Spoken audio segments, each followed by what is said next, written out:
Esta conferencia comenzará a grabarse. I see that we have with us Henry Dahl. Are you there, Henry? And Anna?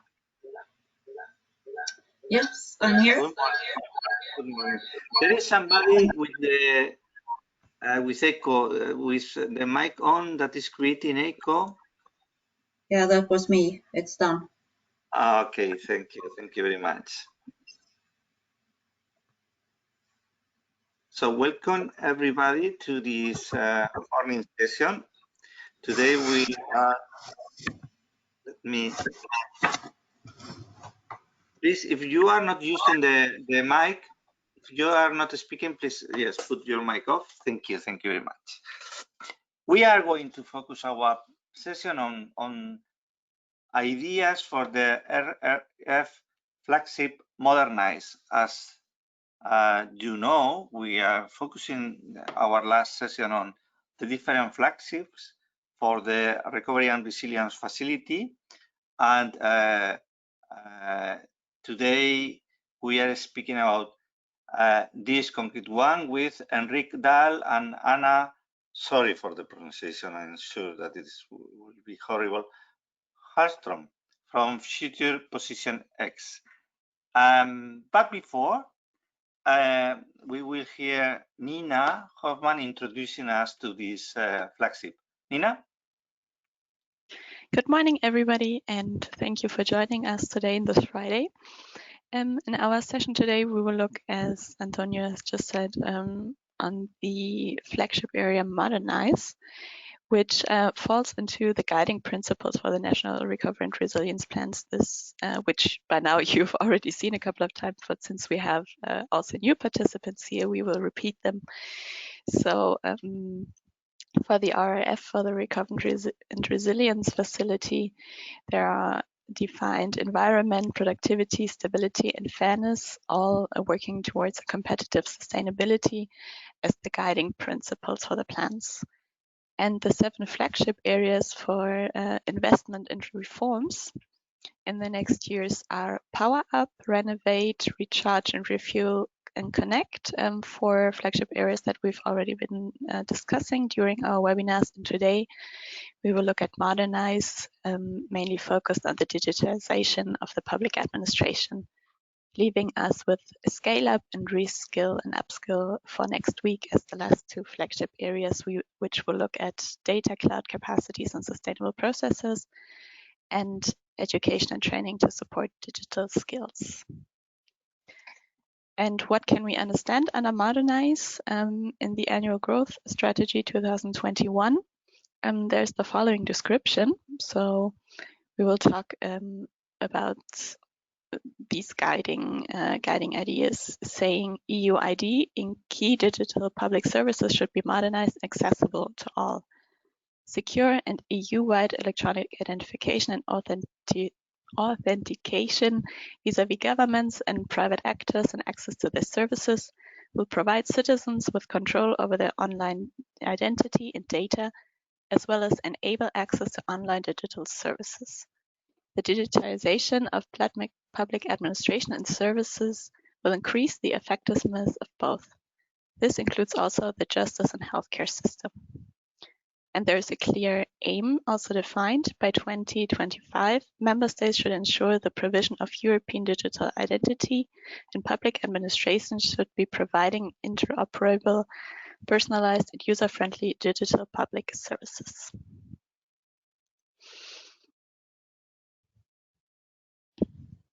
So all the project investments that we can think of in these areas can be done in areas as of fixed capital, human capital, natural capital. We also repeat this because there are various possibilities, and there's a broad concept on investment for this resilience and recovery facility. So we could talk about investments in infrastructure, buildings, intangibles like research and development, patents and software, but also about human capital, meaning in health, social protection, education, training and skilling, and natural capital, share of renewable natural energy, protecting the environment, mitigating climate change. Not all of these, of course, relating equally to the different flagship areas, but it opens us possibilities to think of projects. And finally, to draft these projects, there are on the next slide, published also on the European Commission's website, draft templates for member states to write about the projects they want to fund under the flagships areas, considering also the national baseline with the recommendations for each country that the European semester is publishing, and describing what kind of investments and reforms we should aim for. Thank you. You are very welcome, Nina. So this is, I think, a quite clear scope, I would say, okay? And what we are going to discuss today is how clusters can help, participate, promote, or help to develop projects in this area. And in order to have some exemplification on it, we have with us from Future Position X, Enrique and Anna. So who will be the first? So I think that Henrik will start to present. So he needs to upload the presentation. I can give him the presentation rights. Yeah, that would be perfect if you could do that, please. For sure. Now he should be able to share the Yes. screen. Good. Can you see my screen? Not yet. Not yet, but we can hear you. Good. Let me see.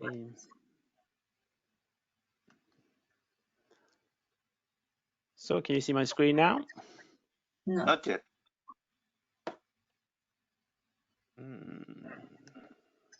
Now we can see it. Just Good. 1 second. Try again, Okay. please. Now we are not seeing it. Now let's see.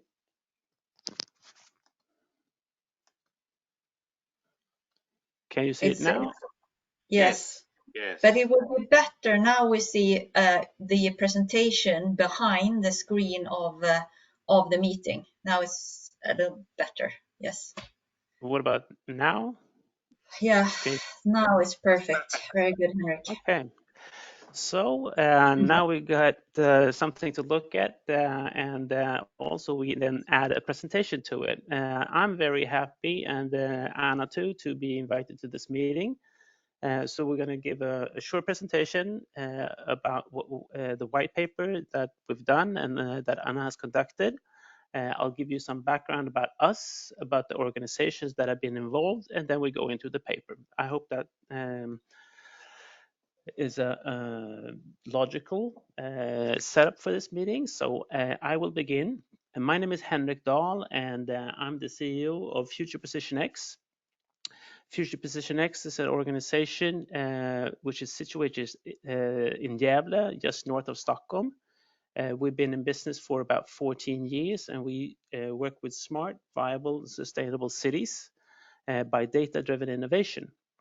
The cluster has different members that are both the region, the municipalities, and also a huge number of companies of different sizes. If we go to Henrik Dahl, I've been the manager of this cluster for 2 years. Prior to this, I've been a CEO and market manager of different companies. I've mostly worked in Sweden, but also in Europe and the Scandinavians. So Anna, can you tell us a little bit about who are you? Yes, of course. So this subject is really close at heart for me. And that is because I have over 2 decades in the ICT industry. Now, being very technical, it's extremely important to see that we combine the technical aspects and the growth that happens, or the development that happens on the technical side, with organization and business. So as I said, I've been working in the telecom industry for over 2 decades, and over the past couple of years, I've been working within the research and innovation space. Currently, I'm working with AI projects, for example, this business model project, and some other research and innovation projects. So it's really interesting for me, being hanging around for such a long time, to move from mainframes to AI. So yeah, it's going to be interesting to present this, what we learned to you today. But Well, also, I think we should add that this project was financed by IoT Sweden, which is promoting the knowledge and the development of IoT in Sweden by financing different projects all over Sweden in different areas. So it's been a privilege for us to get this financing. Also in the project, Sensitive, who is a IoT supplier, has been involved, and also RISE, which is research development fund, the biggest one in Sweden, that also been involved working together with us. Did I miss out on anything, do you think, Anna, or are we ready to go? no, I Okay. don't think we're ready to go.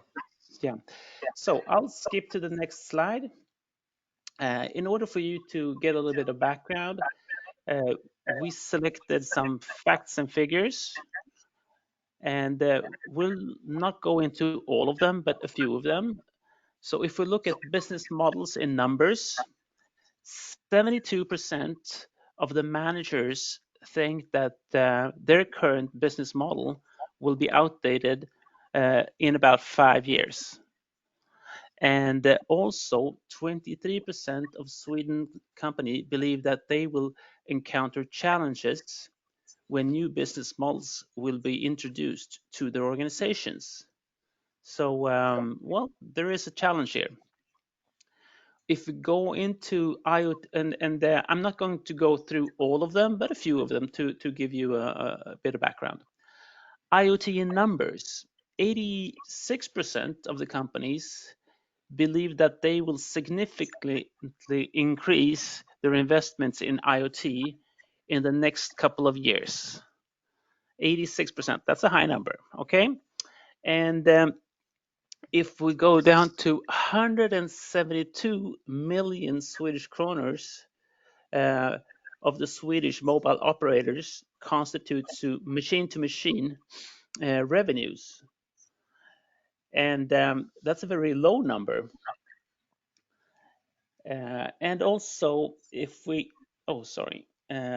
go to data in numbers, 90% of all data produced in the world is produced the past 2 years, and less than 1% of the data produced is actually used from the IoT. So there's a potential here. Anything that we should add to that, Anna, or? No, I think we just wanted to give a picture of where we are at now. There are a lot of hopes and trust put to the fact to the IoT and the data space, and what that will provide us. But we also have the reality where the development is not moving on as quickly as we want to. So I think that you gave a good, wrapping around that. And since we got this invitation kind of late, we have not translated all the slides into English, and we apologize for that, but we hope that this will give you a good view on what we've been conducting and how we conducted the white paper anyhow. So I'm moving to the next slide. So proof of concept. If you want to scale up, you need to take into consideration a few things that we encountered when we did the white paper. So competencies, make a detailed mapping of all competencies your project needs to create business models that are sustainable, can evolve over time, and support goals and targets long-term and long-term effects. Contribution and utility, start to process non-monetary values such as contribution and utilize as a first step when processing the project's business case. Process traditional monetary values as, for instance, profit and loss as the second step in your business case. So don't go for the money at first. Go for utility and contribution. Cooperation. IoT and IoT data business models connected to public sector and welfare services are mostly dependent on, and this is different from the private sector then, cross-sector, cross-group, and cross-division, and also cross-organization cooperation and agreements, which makes it a little bit more difficult. Map a plan for the necessary agreements, and this is a really key thing. The goal: establish a clear goal and purpose with the business model work in your in your project. Clarify conditions and requirements that needs to be fulfilled to enable the project to reach the goals and purposes with the project's business model, as for instance time, resources, and results. Business model type. Apply greatly diligence when selecting the project's starting point and business model types. The right starting point will enable your project to create a sustainable, viable, and powerful business model. And then data. Ensure that the project has all the right competencies connected to IoT and IoT data as data scientists or data managers. Operation level agreements and service level agreements has to be enabled for all handling and processing of the data. So these were the 6 things that we said that this is vital for you to scale up a proof of concept. Anna, is there anything that you want to add to it? I think that putting into context, I don't remember if we actually said it, but if we did, I'm going to say it again. So this white paper was constructed from the fact that we are looking into public sector, we are looking into welfare services, and we were also looking into IoT and IoT data. So it's connected to that. And in order to develop the ecosystem around this, you need business models. Therefore, we identified which areas the projects needs to process in a very early stage of the project in order to be successful in the end. So that is what Henrik has presented. Yeah. Okay, so competences is key. If we're going to do this, we need to have the right competences on board. If we look in the public sector, as we are doing, we run into different politics, we run into legacy, we run into different legal frameworks and so on. So in order to be able to tackle this, we need to have a few competences on board. So we're talking about change management. How can we horizontally work in the organizations? As we said that we have to cooperate with different units and different organizations, and also work with organizational development, more or less. Relations management, we're looking into the legal side of it. We're looking into sourcing, dealing with service level agreements, and also other administration aspects. And then we move into technologies. System architects and programmers is needed, and also IoT software and hardware competence. If we jump over to business, we need to have persons who are good in making business cases, business controlling, financing, billing, and also accounting, in order for us to be able to succeed with our project. Analyzing, data scientists, competencies regarding automation, and also business intelligence is vital for the project to be successful. And data, which is the kind of core of it, data management and data architects that can look into the project being successful. Operation and maintenance is of course also important. Installation and also see to that we have services looking into that everything is working as it should be. So these are the main things that we've looked into. Anna, what do you want to add to this? No, I think that since we've been producing this result by working with a number of different innovation projects, we can see that the innovation projects very rarely has actually accumulated or gathered all the resources required for constructive business model work. So now we just want to show a map over all the competences that you will need in order to create business model in the context that I previously described. So it's quite a comprehensive set of abilities and competences that you will need in order to create this business models.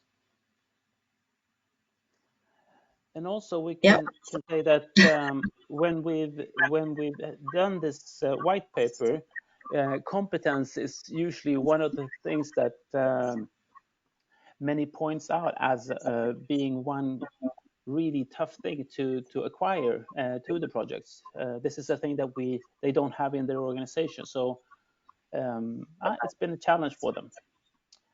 So next slide.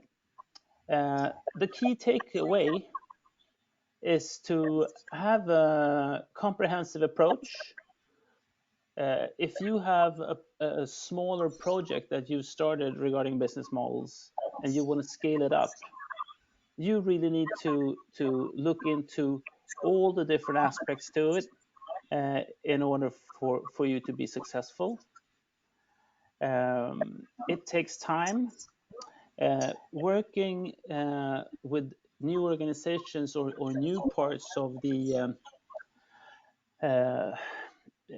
different organizations, or maybe also different parts of the public sector, building that relationship and that trust takes time. Also, do you want to add something there, Anna, to the time and the comprehensive approach? So yeah, well, I think that in terms of comprehensive approach, we could see that the project is not taking all the aspects necessary into consideration.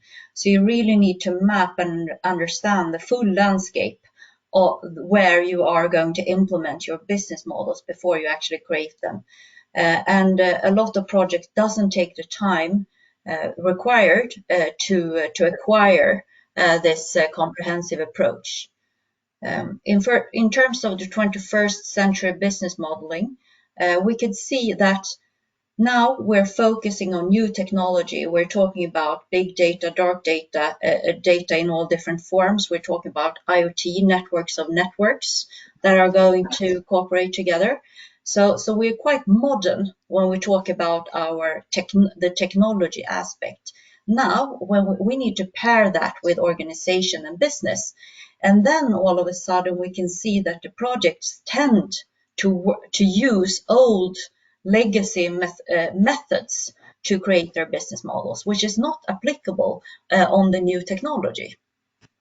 So that is what we're saying, is that you need to move into 21st century business modeling. What you also need to do, and what you cannot find in the literature, is that you have to look at the sustainability aspects of the business modeling. So now, if you look for the past couple of years, there are many great business model types that has been created around sustainable business models. And in order for your business to be sustainable, you have to take those aspects into consideration when you are developing your business models. So compare the new technology with a new view on a modern business model tools. So that is a little the key take from the report as well. And embracing complexity. We spoke about the cross group, cross division, cross organization take on it, and that will be one of the key factors for success. Because sometimes it's not your data that will help you. It's somebody else's data together with your data, your IoT data, that can make a huge difference. Anna, what do you want to add to that? Yeah, well, I think that you shouldn't see it. We are living in a complex world. Building solutions around networks of networks are, of course, by nature complex. So of course, you can look at that as a difficulty. But I do think that you will be able to find a lot of opportunities and new business if you are embracing the fact that this is actually a complex world. And you need to do that in talking about 21st century business modeling as well. You need to move away from a little bit old value chain approach to value network approach, because the value network approach will help you to embrace the complexity and harness the complexity and actually make it productive. Okay, so now we've done a quick summary of the white paper that we've done, financed by IoT Sweden. Who's got the first question? So I will stop sharing the presentation so that I can see who I'm talking to. So thank you very much. It has been for me a wonderful presentation, wonderful job, seriously speaking. And my first question is, could we share that presentation with the attendance on the website? Because it's very good. Yeah, we can send you the presentation so that you could can mail it out to whoever you want to now on the website. Of course, we'll send it to you. I'll send it to Nina and she can forward it to you. Thank you very much.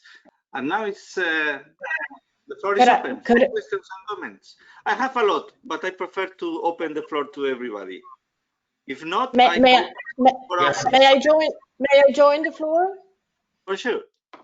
Thank you, Anna and Henrik. I'm actually the communications director for Internet of Things in Sverige, and actually one of the funding partners. And I would just like to say and add to that this has been a strategic project within our national program, and we're so happy to see the outcome, and at least not and onwards. And I would also like to add that we need to take really seriously the need of open data for the welfare and the good for all in our citizens and for our citizens. So just a lot. Thanks for the invitation here, and thank you a lot Anna and Henrik. They've done a great job, and onwards, I'm sure. And I would like to ask, as well as you do, Antonio, is it possible for us within our Swedish national arena and in our channels to share this recording in some way?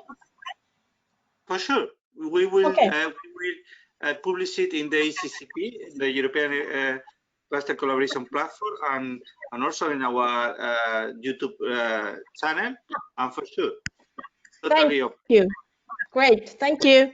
Thanks to you, and congratulations for the work done. Okay, so questions, comments from the rest? Yes, Antonio, can I make a short question to Anna? And a very good presentation. I have had a lot of experience on public service here in Portugal, and one experience that is becoming very important is the development of what we call labs. Gov labs, where you can experiment and try new solutions for the citizens. From your experience and your work, how do you think that collective intelligence and open innovation, that are key aspects of these labs, can be used for a better public service in the future? Yes, you can. And of course, you can take it from different angles. You can take it from the innovation space angle and ecosystem, but I will take it from the business case angle. So when you are creating business models in this context, there are a business model called a group of business model called open business models. These are specifically designed to capture ideas from a wider community, ensuring that a bigger group or a more diverse group of companies, organizations, and people can process those ideas and actually create solutions and business models at the end. So I think that approach, using that type of business models in combination with the co-creation and open innovation space that you are currently describing would be perfect. Now, it's more easily said than done. so it's something that you really have to look into, design properly. But if you do so, you will have a really, really extraordinary results. So the answer, I think, was yes, Antonio? Yes, it's okay. It's okay. Perfect. Thank you. I see that Adrian Brown has a comment. Will you share, Adrian? Yes. Hello, everybody. Thank you, Antonio. Well, perhaps also the presenters could refer to that. So thank you, Henrik, and thank you, Anna. But I also referring to Nina's comment about IoT solutions and lack of business models, and that this could be linking also to problems to be in the end more efficient and to get barriers. But these are perceived barriers to access data in the public sector and so on. So what I just referring to is perhaps the utilization of sustainability and CSR standards and how we could them embed in clusters or just when it comes to companies. And I just was referring to the idea of implementing environmental management systems and just connecting them to the IoT solutions that are in place, for example. And then we could utilize and monitor, perhaps evaluate the real performance, and could, in the end, in the clusters, strive forward to continuous improvement processes that these management systems often imply. But that was just an idea, in particular referring to what Nina has written in the chat box. So thank you. But I think, Adrian, I think that is an excellent idea, and it's actually builds upon the existence of and purpose of IoT Sweden, which is then catering for a better future for all in a connected world, where welfare services are really important, of course. I mean, or key, actually. It's not only important, it's actually key. So what you are describing is how we would like to see the innovation space to develop. So you are talking about the solution which you would want to connect to a network of network, right? And you also want to ensure that this is actually contributing both to the sustainable factor, which is like good for all of us, but also you can connect it to a business idea. And I really think that that's important that we start to work with these type of solutions. And I really think that it's important when you are doing this, think about the business model aspect. Because if you don't, then you will not have a solution which will, continue to live, be able to develop, and so forth. So at the very early stage in your proof of concept work, think about how you will develop your business models in these concepts. And I do think, because maybe this should be saved to the end, but I'm saying it now anyway.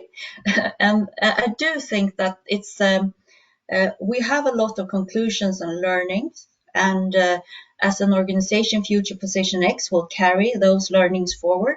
So if you need to work with these aspects in your projects, I don't think you should be shy. Contact Future Position X and see if Future Position X can support you with this part of the project in one way or another. So we have a lot of healthy, strong innovation projects in Europe, because we need it, because we need a better welfare system, we need a more sustainable future, and for that we need to cooperate around these issues.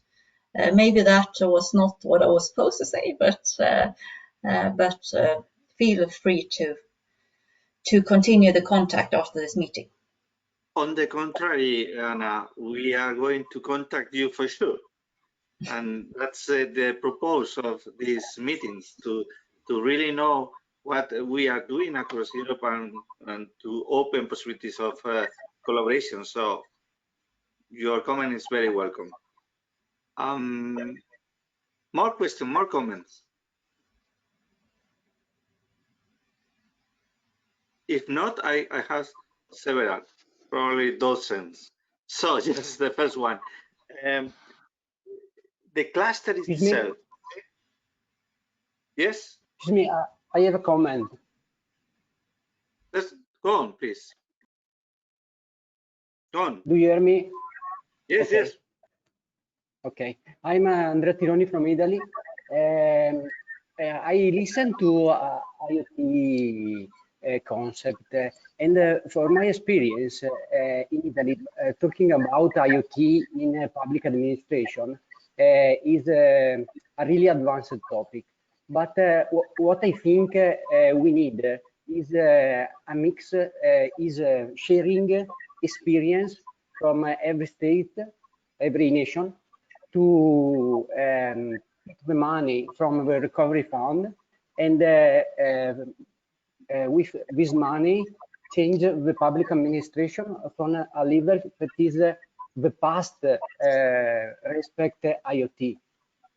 We are in a situation where IoT is 10 years ago, 10 years from now, and we need to change the behavior, create interoperability.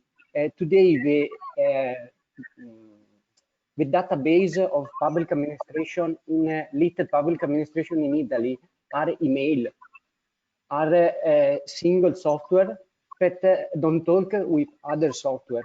So we need to create interoperability of data, and we don't need to have many more data. We need to use better the data that we have.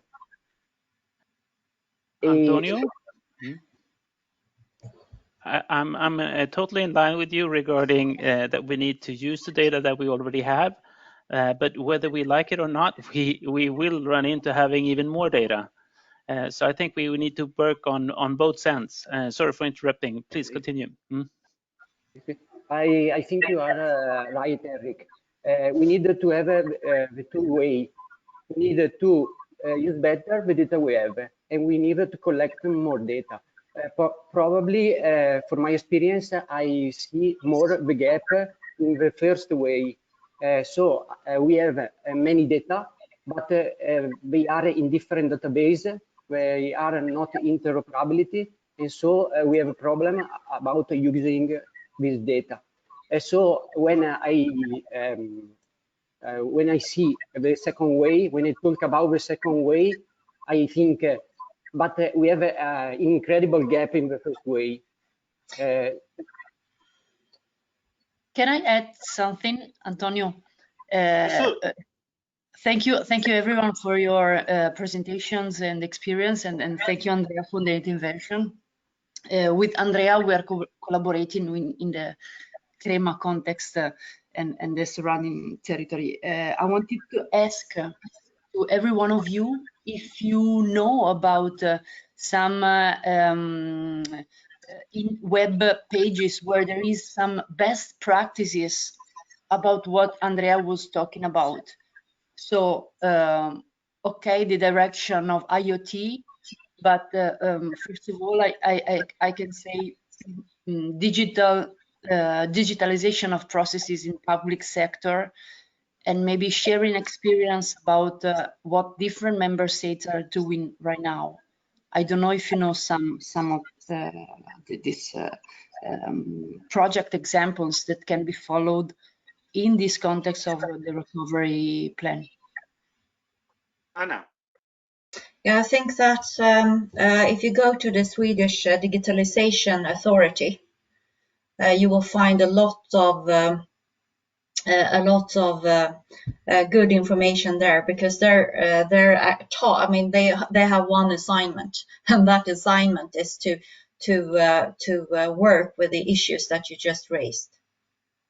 Now, I think that we heard Italy, who had a problem with the interoperability. Italy, you are sharing that with the rest of the world. Maybe yours are a little bit bigger than some others, but still, everyone has the same problem. Now, I don't think, connected to IoT, I don't think that we can wait for public government interoperability to actually be full flying before we work with these solutions ourselves. So there are certain projects that you can look into where you try to simplify this. For example, it's a research and innovation project in Sweden called Klassa, which doesn't tell you anything, but what it does is that it at least sorts the different data up. So you don't need full interoperability in order to use the data. And I do think that it's that type of approach that you that you need to have in order to start to develop these solutions, because if we are waiting for the government or public sector to be, sort their things out, it will take too long time. Thank you, Anna. I see, I understand. Thank you. Also, one thing to add to that, if I may, is that if you see a specific value or a thing that needs to be dealt with, if you have that as a clear goal connected to that, it's easier for you to start to collect the data or use the data that you really need. Because, for instance, now Future Position X, we have gathered all public Swedish data, and we've sorted it so that you could use it more easily. But still, you need to have an idea of what to do with the data, so that you just don't collect data for the purpose of collecting data. You need to go work with it both ways: find the need and hand the possibility. Thanks. I wanted to share that here in Spain, there is data standardization in exchanges between governmental offices, quite advanced as far as I know. It's probably basic, but it's important. And I want to remember that there is one similar initiative at European level, okay? And so it will be wonderful if we are able to develop a data standardization between on exchanges between not only between administrations but also with the companies, okay? And I was looking because I think that during one of the previous sessions, somebody spoke about that. Okay, if I found it, we will share it on the summary of the session. Okay, but this is what we are speaking about, and probably cluster has a role to do in that, to develop on that. Okay.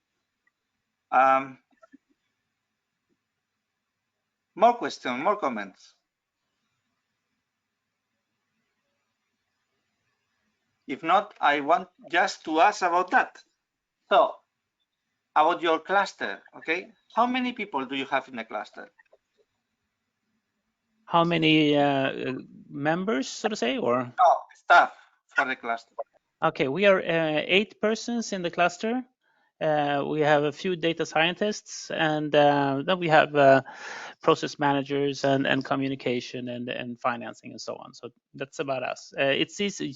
Please check us out on the webpage, fbx.se, where you can find out more and even see what we look like. Put the link in the chat if you don't mind, please. That was my next question. Do you have internal data scientists? Yes, we have 3 of them, and they are very skilled. So it's very interesting to see how what kind of magic they can do with the data. As an example, for instance, we've done now a project regarding mobility in the city. So we can now forecast how people will be moving in the city 2 days ahead, where they will walk and so on.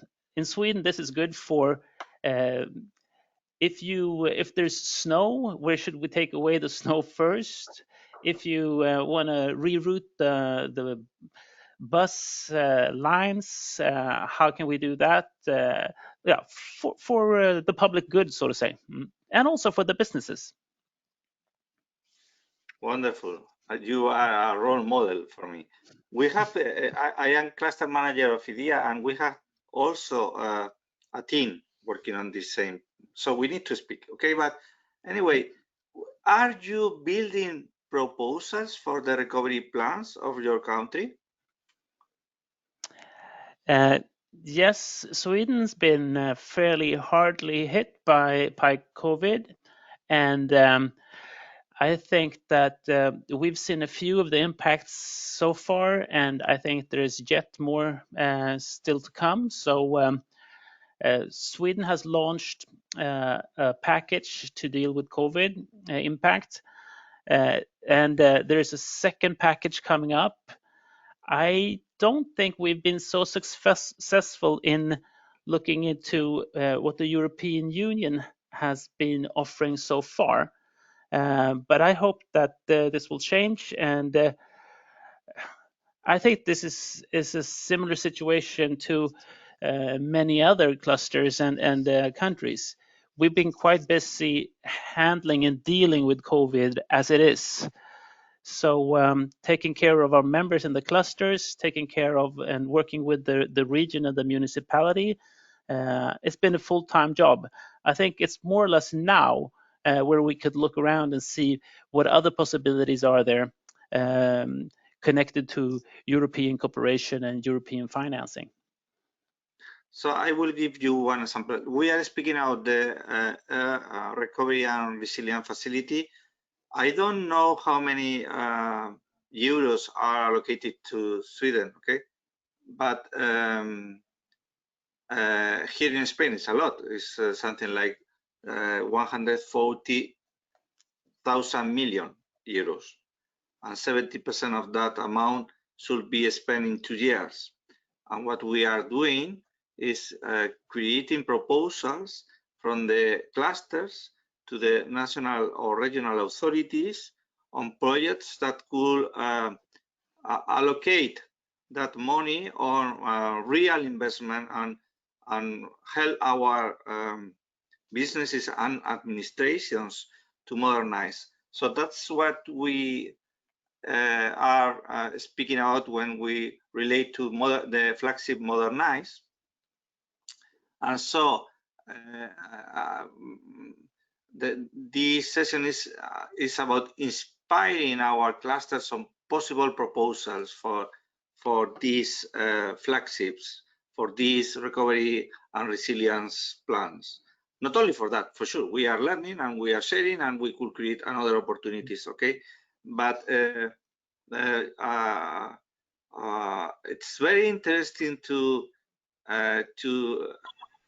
think about what can we, from our cluster members, propose to the administrations in order to better invest that money, that funding, and modernize their systems. Okay. I don't know if somebody has an example on this point. Other samples, I mean.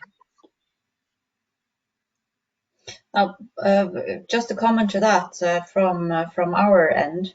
Then, of course, if we look at the Modernise stream, we would see that business models connected to IoT and IoT data in welfare is very well connected to the aims and goals of that stream. So we are, of course, happy to help and support with the knowledge that we accumulated so far. If you want to have that knowledge in your projects or access it in somehow. That's an excellent example. Are you working on telemedicine? No, I'm not working on telemedicine, but I do think that this can be applicable there as well. For instance, our region, Gävleborg, is now launching maybe not tele, but web services regarding health. It's a very big project, so you will not have to go to the hospital anymore. You can go into the what do you call it? Web. Not the hospital, but the first line of healthcare, and do it through the web instead of having to travel, being exposed to COVID. So you can easily access it from the web. But this will be a challenge for elder people that use this a lot, and it is just now to be launched. But we would be happy to understand if there are any good projects running across Europe or elsewhere that we could learn from connected to this. May I just make a comment on this as well? Thank you, Antonio. And I think that, I mean, Sweden is quite a fairly digital society. And just adding on to what Anna and Henrik said, that you talk about telemedicine, we're already on the internet, total, you know, specifically in these Corona times. We have our healthcare services online today. So it would be interesting as well to just onwards that just make this sort of maturity and where we are, or where you all are in digitalization on these issues, because I think that we can share a lot. And just another point as well is that don't forget, I mean, IoT data is really important, and it's data, and we need to do the business modeling. Don't forget the user, the end user, the citizen, the welfare system, the public sector. So we don't forget the need. And also as well, where are they at in maturity and possibility? As Henrik said, older people, whatever. So just a note. Okay, I can explain. I was asking about telemedicine because I have a member from my cluster that is hospital, semi-public hospital, okay?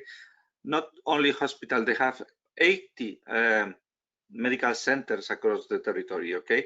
And one of the plans that we are proposing is to enable them for making telemedicine and supporting the patients through sensorization, sorry. So we are speaking about monitoring data all day long, standardization of medical data, standardization of exchanging of this data and so on. So I was asking for references on that point, not because we could speak out the web interface, but I think that that is wonderful and a very big step, okay? But speaking out IoT, what we should really study is how to get the data continuously, how to treat it, how to advance possible complications. As you were speaking some minutes ago about advancing the movements of people in the city, we could advance what is going to happen in some days for some patients. Why not? Why not? Okay, and that's the kind of possible advances that we could study or work on, I think. Anna, you are muted. Thank you, thank you. I have the greatest respect for what you're saying. Good. I think you're perfectly right, and I do think this is when all this technology and data becomes interesting, right? So if you look at the presentation that Henrik did, he was not pointing out, maybe because half of it was in Swedish, but what it said was that you need automation skills in your business model work. And why? Well, because that is when you will have the great benefits of IoT, when you can do these automative and automation activities. So you don't need to have people involved really to cater for people. So I agree with you 100%. Really need to look into that, and that is where we can get the greatest results today. Yeah. Yes. Yes. We need to go deep on that, okay? Because we have been working on this for years, and one of the problems that we found is scaling the data flow. Okay? No, it's not the same to prototype one small situation that when you are this is a real case. When we introduced near 6,000 robots in a IoT environment, the data overflow the system. So we need to put to speak to study what is possible, where how do you approach this kind of projects. I am passionate about this. So, and another point that is very interesting for me, and I don't have experience on so much experience as you, and I really think it will make sense even to organize one specific session on it, is about the new business models, you know? Yeah. That's very, very interesting. Because yeah, I think that that is really important. If you want to really speed up the development, you need to modernize that part as well. So, and we can see that the projects are not really capable of doing that today, but we want to ensure that they will be able to do that in the future. Yes, and I think also that the public sector will have to hand data to the private sector so that the private sector can actually help the people in the society to get new kind of services. Since the data collected in the public sector could be like a natural resource for the private sector to utilize. And then there's a question of what should the private sector then pay to the public sector in order to get this data, and also how reliable and what kind of maintenance and services would be connected to getting the data. And that is why you need business models. Exactly. Excellent. Other questions? Thank you. Very interesting discussion, and I also agree with what sorry, I don't remember the name. Anna was saying about how to speed up the process, and I wanted to comment also the comment of Nina in the chat, so that we need really a skilling and investment in more competencies in and how to engage people in this process. So if we talk about a teamwork, if we say that this is a process that involves all the system, so everyone can be actively involved and engaged into this process. So it's very important to have also motivation inside all level of the operators. Yeah, I agree with you, and that is why we are pointing out the importance of relationship management, because it's thousands of relationships that needs to be managed in this type of solutions. So that is really important, that the project really understand that and take care of it and process it at an early stage. And capturing the what ideas and abilities of the citizens, there you need to use or apply open business models. It's very, very difficult to do that without any other business model type. So, perfect. Thank you very much. It has been very interesting, passionately interesting for me, at least. Congratulations for the work you are doing, and I am sure that we will contact again. So, enjoy very much this day and weekend, and I hope to see you soon. Okay. Perfect. Thank you for having us. Bye. Thank you. Thank you. Bye. Bye. Bye. Thank you. Mm.